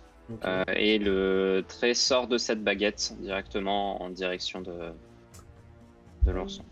Et l'ourson va subir 3 points de dégâts de feu, effectivement. Il va grogner, mais même chose, comme si, tu sais, il était pas distrait par cette blessure, il est toujours focalisé sur Ryu. Est-ce que tu souhaites faire autre chose? Je l'avais pas charmé, lui. Non. Non, ceux qui sont c'est pas charmés. celui-là, justement. Ouais, celui qui est charmé, c'est C'est moi celui qui l'ai, c'est lui que t'as charmé. Ouais, il est au Ah, contact pardon, de- pardon, ouais. pardon. Et l'autre est hors de combat pour l'instant. Non, je ne fais rien d'autre. Enfin, Ok, très bien. Et bah du coup c'est à Ryu de jouer. Qui est donc aux Bon, prises bah, avec, juste- avec cet ourson qui vient de ramasser ce trait de feu. Justement, je vois bien qu'ils vont pas devenir nos amis. Donc en fait, je t'avais parlé Quentin que j'allais tout renommer. Donc en fait, je pose ma main dessus et je prononce Reiko Guri. Bon. Ok. C'est une poigne électrique. Hein, très peu. Et ouais, bah, c'est critique. Et effectivement, vous La voyez, violence, pauvre ours. la main de Ryu qui commence à s'entourer d'éclairs qui Et un crépitent. éclair qui jaillit, qui Ouais. le grille. Ouais. Et il va griller le nounours qui va subir donc 12 points de dégâts. Ouais, ça lui fait mal. Tu vois que il essaye de résister aux effets de cette électrocution. Il est bien amoché, mais il reste debout. Est-ce que tu veux faire autre chose? Non, pas pour l'instant. Ok. Alors, MJ, oui. est-ce que vous m'entendez toujours ou pas? Parce que j'ai mis Discord sur mon téléphone. Parce Ouais. que là, mon ordinateur, il peut pas. Ok, Ok. bah, écoute, on t'entend très On bien comme t'entend, ça. on t'entend. On t'entend très bien avec ton téléphone aussi. Et ben ça tombe bien parce que c'est à toi de jouer, Koshiko. Alors attends, j'ai plus rien. J'attends que Roll20 se relance, mais Ok. J'arrive. Pour l'instant, t'es du coup encore au corps à corps avec l'ours qui est L'ours qui sorti. m'a mordu. Ouais, qui est sorti des buissons pour. Qui pour l'instant est encore indemne. et bah. Ah, ça y est, ça revient. Ouh, victoire. Alors. Excusez-moi, hein, c'est les aléas du direct. Souci. Ça tombe bien, on est en différé. Et bah. Et bah, je vais taper sur l'ours. Ok, toujours Parce avec, que- toujours avec ton bâton. Oui, bah oui, comme je l'ai dans les mains, j'en profite Ah ouais, vas-y. pour. Ah, bah oui, du coup, ma fiche personnage s'est fermée. J'arrive. Vas-y, Flo, On tu va y peux le arriver. dire, hein, on voit que t'as envie de le dire. C'est tentant. Vas-y, dis-le. Non, non, non, je peux pas. Je rappelle juste que mon personnage a 16 ans, mais dis-le. Justement, je peux pas. Il va faire que ça, sinon. Faut Oui. l'arrêter tout de suite. Oui, censure. Et donc, effectivement, Koshiko saisit son bâton, va essayer de mettre de nouveau un coup. Ça touche pas. Et tu touches effectivement. Oh. Ouais, tu touches, tu peux faire tes dégâts. On est niveau 2, hein. Ouais, oublie pas, on est plus contre l'écorcheuse là.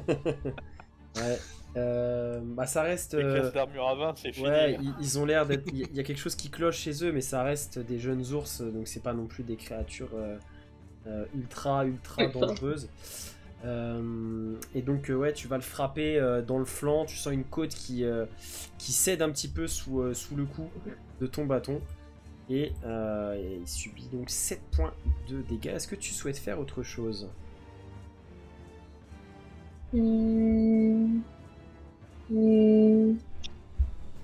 Non, pour l'instant, je vais rester à ça. Économie des points de ki, C'est tout pour moi. c'est une bonne idée. Surtout que pour l'instant, j'essaie de prendre ma fiche en main, mais Non, mais t'inquiète. En gros, là, l'usage du point de ki que tu pourrais faire, c'est pour taper, pour utiliser ton action bonus pour taper à main nue, mais t'as raison d'économiser. Et bah après Koshiko, c'est à Faya Nanma. Et ben, vu qu'il m'a mis un coup de griffe, je stoppe la voie non létale. Et La voie donc, du meurtre.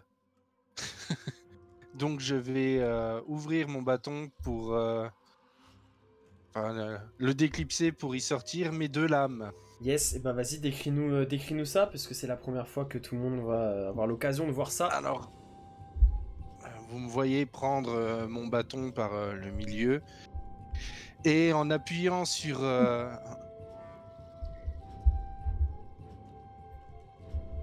enfin pas déplier mais écarter les 2 parties du bâton et 2 lames en sortent, une plus longue que l'autre, une lame de katana et une lame de wakizashi. Yes. Et du coup, je m'en vais faire du tartare de nourson. Yes, pour ceux, du coup, et tout à l'heure, Ryu a parlé de ça aussi. Le wakizashi, donc c'est des petits sabres donc japonais. Dans le jeu, c'est considéré comme des épées courtes. Et donc, effectivement, Faya Nanma manie katana, donc qui est considéré comme une épée longue, et un wakizashi son autre main. Mais vas-y, je t'en prie, fais-moi ton jet d'attaque déjà pour ton coup de katana. Tu touches, tu peux faire tes dégâts. Et donc tu viens frapper l'ourson enfin vraiment un coup de taille droit devant toi. Donc lui il n'avait pas encore été touché et donc tu viens trancher dans les chairs qui se mettent à saigner d'un sang rien d'anormal, un sang classique de cet ourson. Est-ce que tu veux faire autre chose du coup ton bonus encore. Oui, je vais attaquer avec mon wakizashi. Vas-y, vous voyez du coup Faganama qui enchaîne un deuxième coup qui va toucher sans souci. Et encore une fois, tu vas venir glisser cette lame entre deux côtes de la créature, l'enfoncer. Elle va pousser un cri de douleur, mais pour l'instant elle est encore debout. Est-ce que tu veux faire quelque chose? Est-ce que tu es placé? Non, parce que j'ai pas envie de prendre une attaque d'opportunité. Je vais utiliser mon sursaut d'action pour pouvoir le réattaquer. Eh bien vas-y, je t'en prie, je te laisse décompter ton sursaut d'action et du coup t'as une attaque de katana supplémentaire qui t'est possible. Il va elle aussi toucher, tu peux faire les dégâts. Bah, je te laisse décrire parce que ça lui est fatal, donc je te laisse décrire ton coup qui vient à bout de cette créature. Je tourne sur moi-même pour lui planter le katana en plein cœur.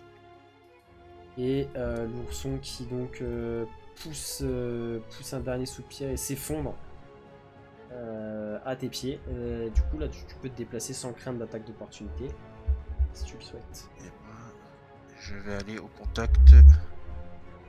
Alors si j'avais déjà bien fatigué, je vais aller là. Très bien.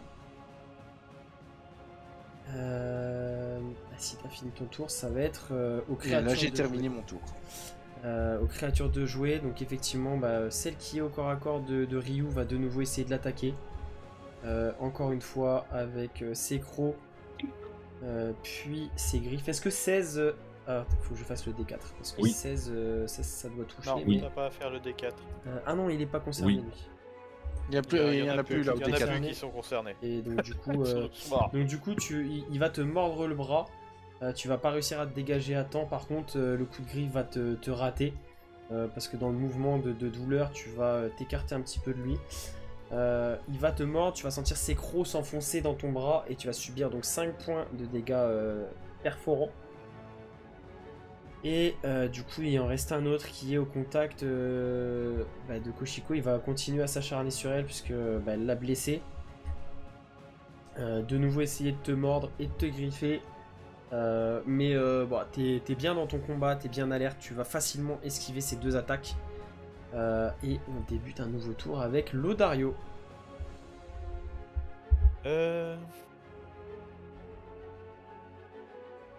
Alors que je tiens le violon et l'archer dans une main, je vais dégainer de ma rapière de ma main droite et attaquer l'ourson par derrière. Et ben vas-y. Tu touches sans problème. Ouais.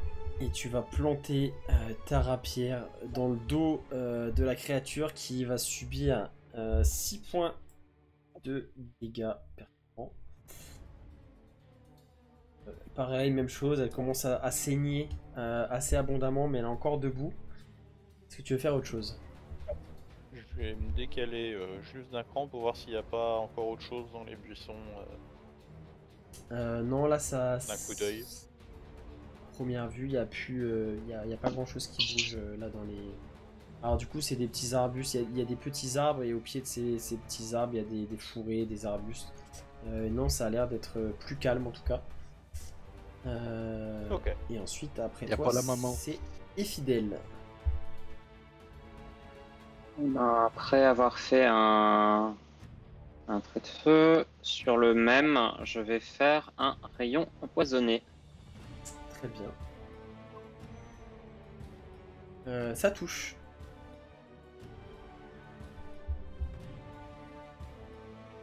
lancer tes dégâts. Et bah, je te laisse décrire, tiens, à quoi ça ressemble quand tu lances ton rayon empoisonné, parce que ça va lui être fatal. Je vais pas dire Avada Kedavra, mais. Non, Ah ouais. on n'y est pas loin. Hein. C'est Alors poison. oui, c'est de la même manière que j'ai lancé le trait de feu en fait de ma baguette. C'est un trait verdâtre qui va être projeté vers l'ourson. Si Très c'est bien. des ours à lunettes, est-ce Et- qu'il y a une cicatrice en forme d'éclair qui arrive? Non, Faut essayer, faut C'est essayer. des oursons plutôt brun noir au pelage ouais, brun foncé. Et il va s'écrouler. Plus un ourson, Harry. S'écrouler sous le Harry sort Potter. sous le sort des fidèles. Et du coup, il ne reste plus qu'un adversaire en vie qui Ça est va lui juste aussi, le ronger de l'extérieur. lui aussi, ouais, vous voyez, du coup, ce pelage qui se flétrit un petit peu sous l'effet du sort. Est-ce que c'est bon pour toi, fidèle? C'est bon pour moi. Bah, Ryu, c'est à toi de jouer. Il ne reste plus qu'un seul Bah, ennemi. Du coup, moi, je vais me décaler, mais en passant devant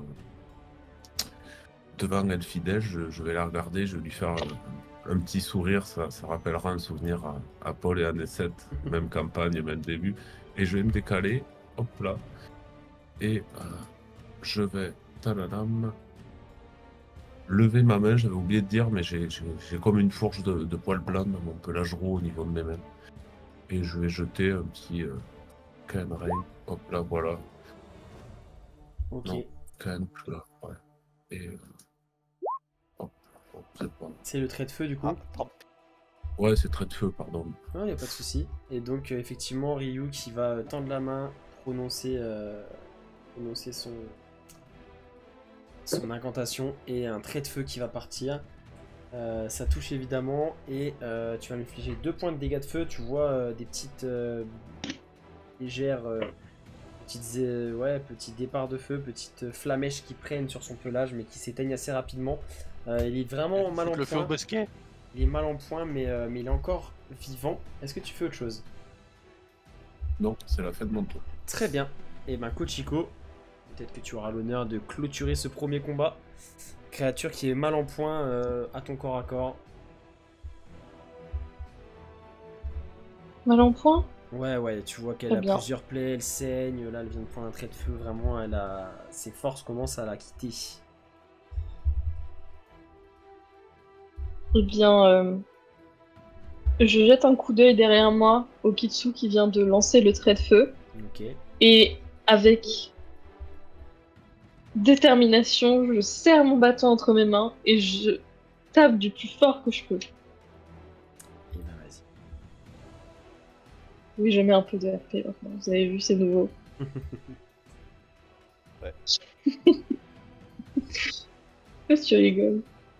C'est horrible. Ah, bah la prochaine fois mets un peu moins de détermination parce que du coup tu vas en fait Et bah, tu vas frapper le sol. Oh, Euh, le karma.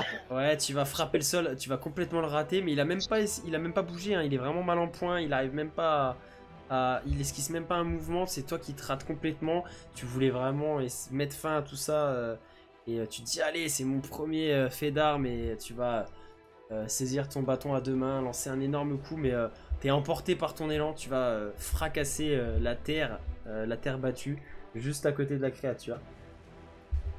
Et ouais, tu rates Au moins, j'ai tué une taupe. complètement ton coup. Et d'ailleurs, tu sens même presque la secousse qui remonte dans tes bras parce que tu avais mis un sacré coup. Et bah, tu vas taper un peu dans le vide. Est-ce que tu veux faire autre chose? qu'est-ce que je peux faire d'autre?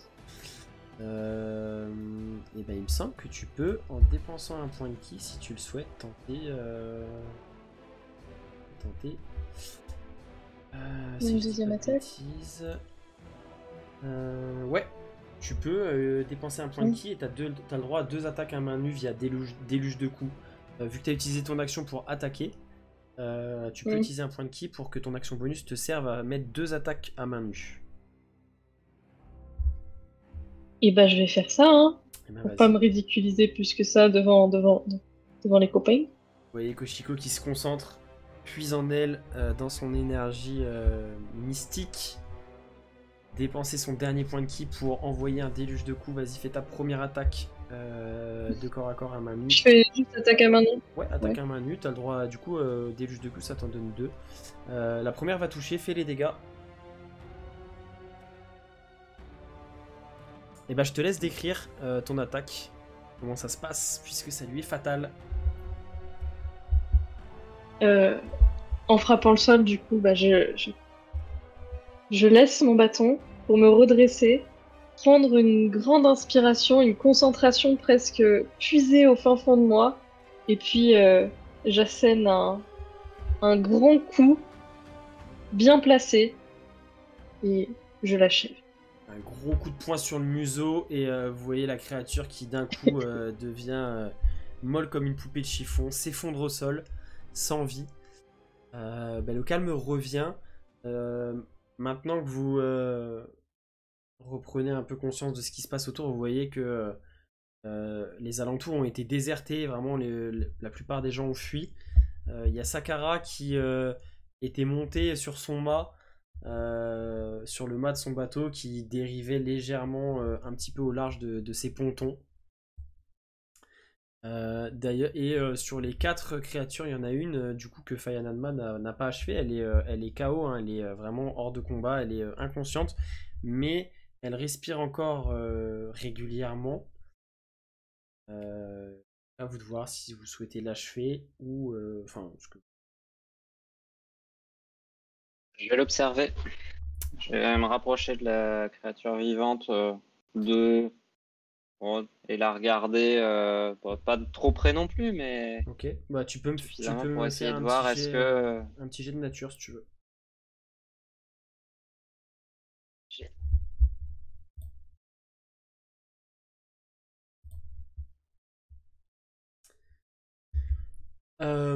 Déjà des plaies qu'elle a, alors physiologiquement et physiquement, ça ressemble à un ours, mais classique. La seule chose qui te semble sortir de l'ordinaire, c'est le comportement que tu as vu pendant le combat.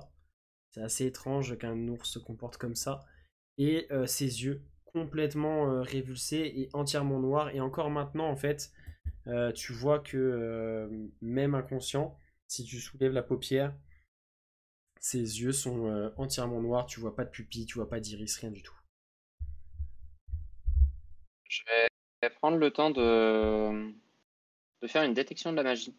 Je vais faire un rituel de détection de la magie. Ok. Pour voir s'il y a... Donc si je peux voir tu quelque le fais en chose. rituel, donc tu prends le temps de te poser pas loin de la créature. Vous voyez Fidèle qui pendant donc 10 minutes va préparer, incanter ce sort. Que faites-vous vous pendant ces 10 minutes alors que les gens commencent un peu à se rapprocher, à revenir un petit peu autour des docks et qui justement s'approche un peu par curiosité. Sakara va elle aussi redescendre de son mât, réamarrer son bateau au ponton et venir jeter un coup d'œil elle aussi. Elle va venir aux côtés de Fayanadma et jeter un coup d'œil à ces ours assez étranges. Et du coup, pendant ces 10 minutes, le temps. Moi, je la regarde et je lui dis l'arc que t'as dans ton dos, il te sert à quelque chose? Ah, La violence. vous aviez l'air de bien vous en sortir, et puis je t'avoue que j'ai eu fort à faire pour essayer de garder le bateau. J'étais en train de dériver, je sais pas si t'as vu, j'étais en train de dériver là, j'avais commencé j'avais enlevé les amarres, j'étais prête à partir à la pêche, on était parti pour pêcher, je te rappelle. Donc le temps que Tu j'essaye sauras qu'un bateau, ça se pilote. Oui. Ça se pilote quand on est au gouvernail, pas au-dessus du mât. Oui, il fallait que je réduise la voilure pour pas qu'on prenne le vent et que je me retrouve au milieu du lac toute seule comme une imbécile. Mais c'est bon, j'ai tout réarrimé, on est de nouveau prêt à partir si tu veux toujours aller à la pêche. Et d'ailleurs, Tu m'excuses, mais déjà c'est quoi là, qu'est-ce que faisaient 4 ours comme ça ici? Et elle va poser la main sur celui qui est inconscient. Qu'est-ce qu'on en fait de celui-là d'ailleurs? si tu trouves un moyen de le soigner, tu le gardes. Hein. Je veux bien aller voir, moi. Je veux bien aller C'est voir ce qui cadeau. se passe. Yes. C'est pas normal, quoi. On Ouais. peut lui donner du poisson, il y en a pas loin. Pour l'instant, il a vraiment, il est l'ours est inconscient. Vous voyez que ouais, il respire de manière régulière, mais il est complètement KO. Je peux pas essayer d'inspecter s'il y a quelque chose qui va pas ou je Bah, connais quand même bien tu peux me faire un jet soit de nature, soit d'investigation si vraiment tu cherches sur le corps de la créature des signes. Voir si. Alors, je comptais aider après avoir récupéré mon grimoire qui est à côté de Ok. Feynman. Et ben, ouais. Tu peux faire un deuxième jet du coup vu qu'il t'aide. Donc ça te donne l'avantage, mais déjà avec 21, c'est un bon jet. Même chose que la description que j'ai fait est fidèle. Effectivement, en tout point, un ours normal, le sang, c'est un sang d'ours normal, donc de ce côté-là, il n'y a pas de modification, il n'y a pas l'air d'avoir de modification physiologique. Sa fourrure est normale, enfin vraiment, t'es sûr de toi en plus que tu fais un examen, t'es quand même assez doué avec les animaux, etc. Et tu fais un examen vraiment complet de la créature. Et tu te rends compte que c'est clair, mis à part ses yeux étranges, c'est un ours, tout ce qu'il y a de plus normal. Pendant ce temps-là, Fidèle, Ok. toi, ton rituel arrive à son terme, tu lances ton sort et tu vois des réminiscences d'une espèce d'aura magique autour de ceux qui sont morts et une faible aura qui continue de pulser légèrement. Une aura magique, alors c'est assez étrange parce que tu n'identifies pas comme si on avait jeté un sort ou un enchantement ou quelque chose. Ça a l'air d'être comme une magie rémanente qui émane d'eux en fait. Difficile à identifier. C'est la seule chose qui par contre tout de suite te frappe, c'est que cette aura, en fait, tu la vois presque en couleur. Et c'est très clair pour toi, c'est une aura magique assez néfaste. Comme si ils avaient été. Comme si cette espèce de magie rémanente les avait un petit peu poussés à agir et avait presque pris possession d'eux. Euh, c'est une aura un peu sombre, d'un violet noir, dans des tons de violet et de noir assez sombres. Qui dit rien qui vaille. Et donc continue légèrement de pulser autour de la créature qui est encore vivante, qui est inconsciente. Ce qui Quentin, expliquerait je du coup te ses coupe. yeux. Vas-y, pardon. Excuse-moi, je vais repartir sur le lien Vidéo Ninja parce que apparemment ma cam a sauté. Ah, ok, vas-y. Tac. Et du coup, c'est qu'ils ont mangé quelque chose d'avarié et ou magique. Ça, c'est difficile. Bah, déjà, est-ce que Fidèle partage. J'allais dire, est-ce que je sais déterminer. Non, ce sera Mais non, difficile. voyons, l'info, ils sont déjà. possédés par une archiliche. J'allais dire l'école de magie en fait, parce Voilà. que justement, ce serait quelle magie, enfin quelle Bah, justement, c'est quelle ça qui école de magie potentiellement. C'est ça qui te choque, c'est que ça a pas l'air d'être un sort et t'arrives pas à déceler justement d'école de magie parce que ça a pas l'air d'être un sort qui leur a été jeté. C'est presque comme alors soit une magie un peu naturelle, rémanente, enfin tu vois quelque chose d'assez mystique, mais ouais difficile de. C'est pour ça que c'est assez troublant d'ailleurs, c'est que tu n'arrives pas à. Ouais, t'arrives pas à déterminer ça. C'est vraiment juste cette sensation d'aura et de donner une couleur à cette aura. Qui, vraiment, par contre, ça a été très clair pour toi. C'est bon, Flo, on t'a récupéré. Et mais du coup, ouais, c'est pas un sort. Ça, t'en es persuadé. On n'a pas lancé un sort sur ces créatures. C'est comme si, tu sais, elles avaient été. Comme si elles étaient passées dans un endroit où tu vois, t'avais un endroit avec une source rémanente de magie ou comme si ouais, elles avaient été affectées par une quelconque magie présente quoi.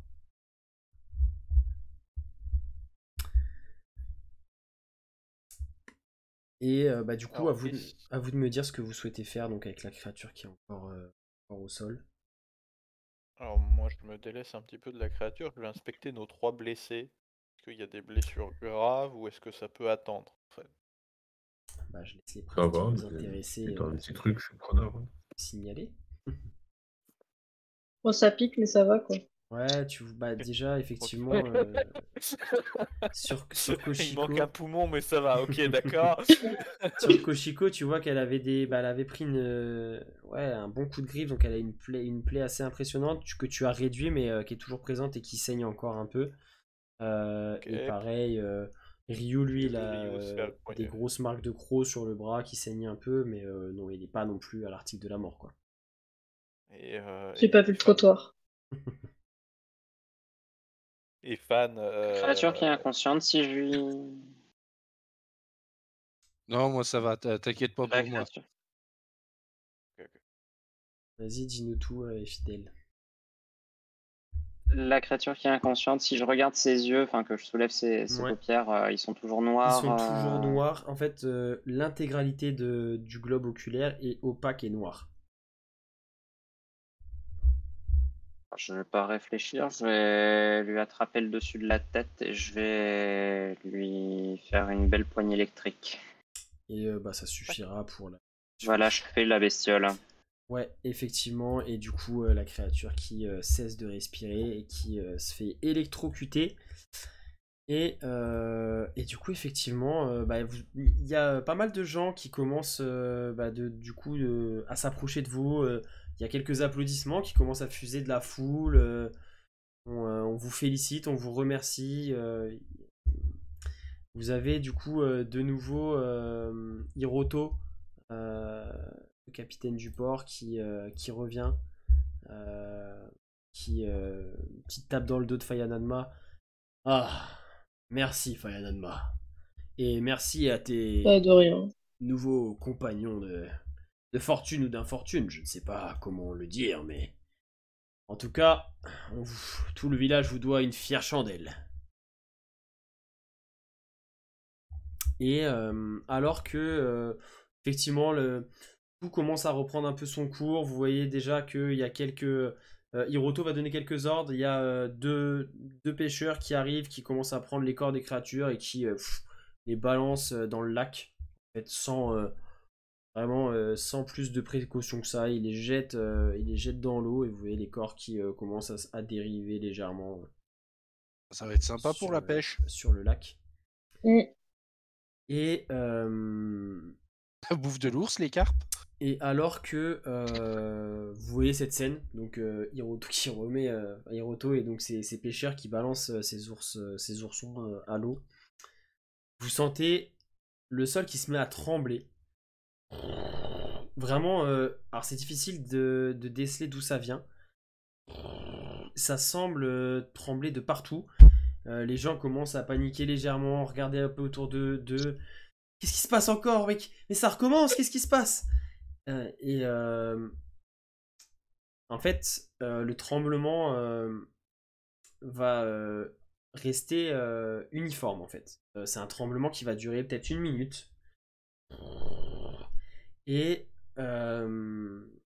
vous voyez assez rapidement qu'il y a des vagues qui commencent à déferler sur les docks, alors que le lac est, sauf vraiment temps très très mauvais, le lac est en général quasiment plat, il y a très très peu de vagues, très très peu de houle sur ce plan d'eau de manière générale.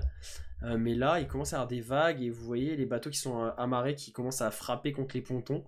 Et 2, 3, 4, 5 grosses vagues qui se succèdent et qui viennent s'abattre sur les pontons, renverser même des caisses, etc. Toi, Fayanadma, tu sais que c'est complètement anormal, ça n'arrive jamais.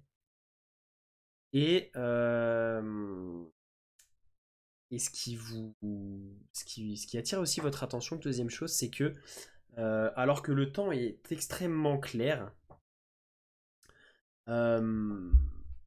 il y a une espèce de nappe de brume, de brouillard, qui semble s'être formée vers le milieu du lac. Alors le lac est assez grand, donc pour vous c'est assez loin, vous voyez juste une espèce de nappe de brume, ce qui est vraiment pareil, encore une fois, complètement anormal.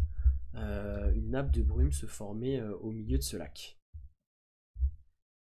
Et tout de suite, Sakara, en fait, va... Qu'est-ce qui s'est passé? Et elle va vérifier si son bateau va bien, etc. Et elle va regarder Fayanadma. Qu'est-ce qui se passe là? Il y a quelque chose dans le lac là, c'est... Qu'est-ce qu'on fait? On court.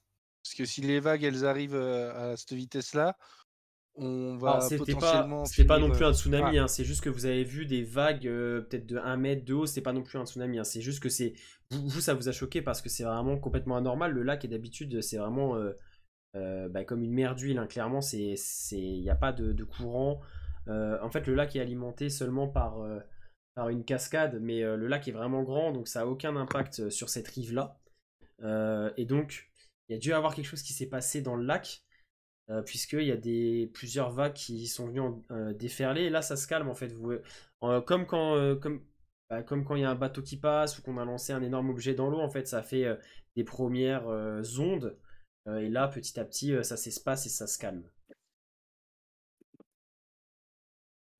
Et donc cet épais brouillard, cette épaisse brume, mais très localisée, hein, sur le centre du lac. À vue d'œil d'ici, ça doit faire peut-être 50 mètres de diamètre, peut-être. Difficile à estimer, mais c'est assez étrange parce que c'est très localisé et comme si c'était taillé à la serpe en fait. Il y a pas de progressivité, il y a un énorme bloc de brume au milieu du lac et vraiment tout autour c'est grand ciel bleu, légère brise. Et d'ailleurs c'est assez étrange parce que la brume semble pas être poussée par cette légère brise d'ailleurs. Ouais, c'est étrange. Et Sakara qui du coup s'adresse à vous. Eh ben, si on remettait le concours de pêche à une autre fois, ça vous dit pas d'aller jeter un coup d'œil, vaillants aventuriers? Vous avez prouvé votre valeur, je pense que je serais très honoré que vous m'accompagniez. oui, si c'est pour que tu fasses comme t'as fait avec les ours. Et ben justement, vous serez là pour défendre l'embarcation et moi je tiendrai la barre. Allez, Fayan Adma! Allez, vendu. Et Monter sur cette chose.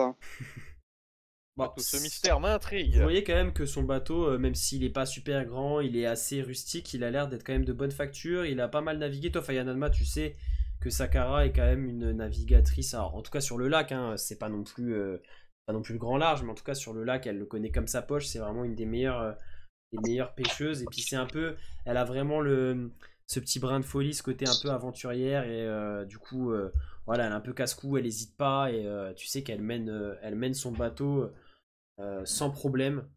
Et, du coup, elle se met à la barre, elle maintient l'arrimage pour que son embarcation reste vraiment collée au ponton. Et puis, bah, elle vous propose de monter à bord si jamais vous souhaitiez l'accompagner justement pour se diriger vers le centre du lac et ce mystère assez étrange. Bah, je demande juste à Hiroto de prévenir Jiro que je vais pas rentrer tout de suite. Pas de souci, Fayan Adma. Et tu vois qu'il va faire un petit signe de tête à un des pêcheurs qui avait jeté les oursons dans le lac. T'as entendu? Allez, va prévenir Jiro à la forge. Et le marin, le pêcheur qui hoche la tête et va s'exécuter, et tu le vois qui part d'un bon pas en direction du village. Et les gens qui commencent à s'être attroupés un petit peu sur les pontons. Et bon courage, bonne chance. Et j'espère que rien de grave n'est arrivé. Et donc vous montez tous du coup sur l'embarcation. Du coup, en montant, moi, j'ai mon grimoire ouvert avec ma mine de charbon et je vais noter les noms de mes compagnons d'aventure. Très bien. Il fait un registre. C'est pour la Ah fanfiction. non, c'est pour narrer, nos exploits, si jamais on était venu à rentrer. Mais je n'en doute pas.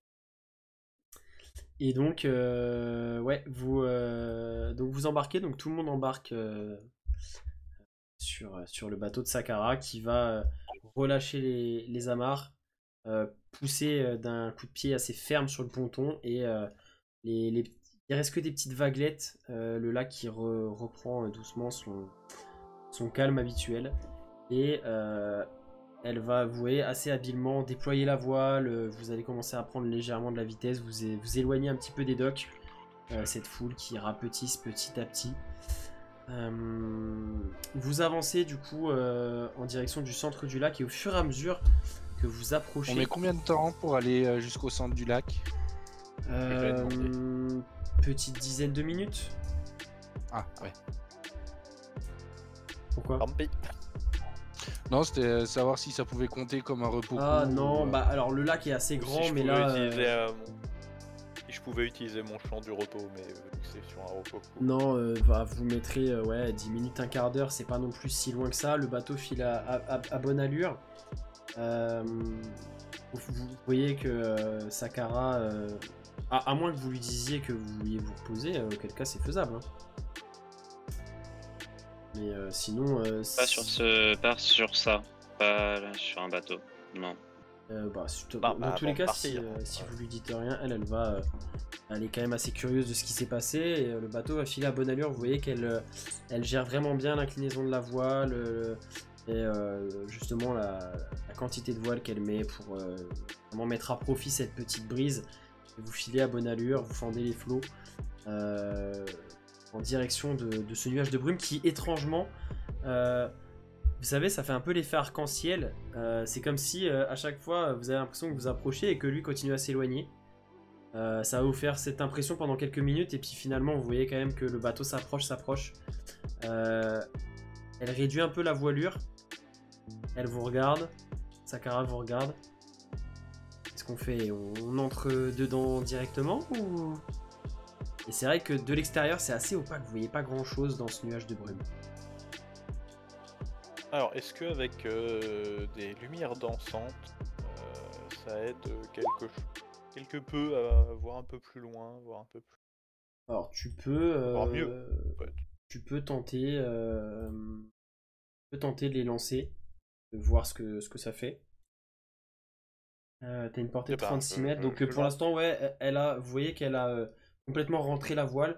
L'embarcation s'est quasiment immobilisée. Vous êtes à une dizaine de mètres de cette espèce de nuage de brume qui fait quasiment comme un mur. C'est vraiment assez étrange, comme s'il y avait un mur invisible, que la brume, il y avait des volutes de brume qui restaient vraiment circonscrits dans cette enveloppe-là.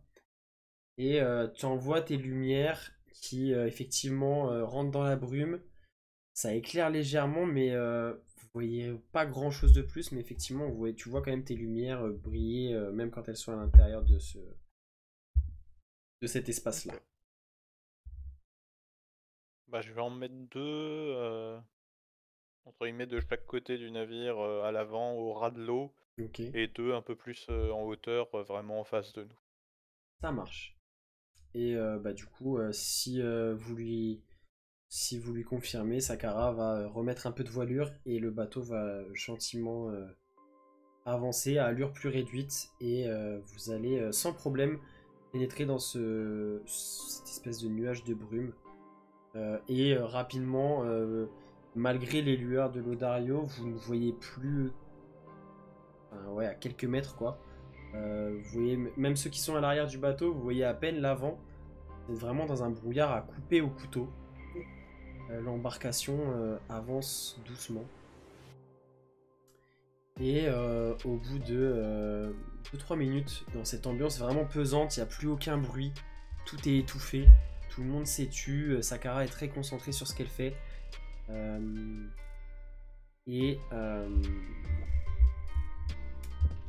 Au moment où vraiment le brouillard est toujours aussi épais, Sakara va pousser un petit cri et le bateau va heurter, enfin pas vraiment heurter, va venir s'échouer légèrement sur une sorte de petite pente herbeuse, comme s'il y avait une île. Yanonma, toi tu sais que le lac est vierge de toute île, il n'y a absolument pas d'île, et là il y a une petite île qui a jailli des flots. Qui a émergé, donc vous en voyez pas grand chose parce qu'il y a toujours ce brouillard épais et votre bateau va venir légèrement s'échouer, c'est l'avant du bateau sur cette pente douce herbeuse qui commence doucement à finir de ruisseler comme si l'île venait de sortir des flots. Et la caméra s'éloigne alors que remonte au-dessus cette de cette brume. Et la caméra survole la partie du lac que vous venez de passer, survole les docks qui sont où c'est légèrement dispersé. L'activité du festival a repris son cours des choses. Elle va remonter, la caméra va remonter toujours en survolant cette allée, toujours animée. On est aux alentours de midi. Les gens commencent à passer au stand de nourriture, à grignoter des choses. Et dans une des ruelles du village, la caméra va s'arrêter. Une des petites ruelles entre deux maisons. Vous voyez, la caméra va s'attarder sur une silhouette qui est dans l'ombre, réajuste une capuche et qui disparaît de nouveau dans l'ombre. Et c'est là-dessus qu'on va s'arrêter pour aujourd'hui. Oh, encore, Ok. encore, encore, Eh ben- encore, encore. Monsieur l'arbitre, on en veut plus, là. Suspense. Mais oui! Non, tu es en train de me dire qu'il va falloir attendre une semaine pour avoir la suite là? C'est mort! Eh oui. Et voilà, c'est terminé pour aujourd'hui. Nous espérons vraiment que l'épisode vous aura plu. Nous, on s'est régalé et on vous donne déjà rendez-vous mercredi prochain pour le deuxième épisode des Mystères d'Ayan. Déjà du suspense, déjà des belles choses à découvrir. C'était un premier épisode voilà, de mise en jambe, pas mal de descriptions, de cinématiques. J'espère que en tout cas ce format vous plaît. N'hésitez pas à nous faire vos retours dans les commentaires si vous pensez à des améliorations, des choses que vous aimeriez voir, des choses qui vous plaisent moins. N'hésitez pas à nous faire vos retours. C'est très important pour nous, ça va nous aider à nous améliorer. On essaye de faire au mieux, on est vraiment très amateurs, on a voilà, on fait vraiment avec les moyens qu'on a. Donc on essaye de faire au mieux, mais n'hésitez pas à nous faire vos retours, hein. Toutes les critiques sont toujours bonnes. Et puis voilà, n'hésitez pas surtout à partager autour de vous et aidez-nous à faire grandir la chaîne, à partager ça avec le plus de monde possible. Abonnez-vous, mettez des pouces bleus, commentez. Voilà, on sera ravis de répondre à vos commentaires. Et puis encore une fois, merci d'avoir regardé l'épisode jusqu'au bout. Et bien, à mercredi prochain sur Tropical Play. Ciao.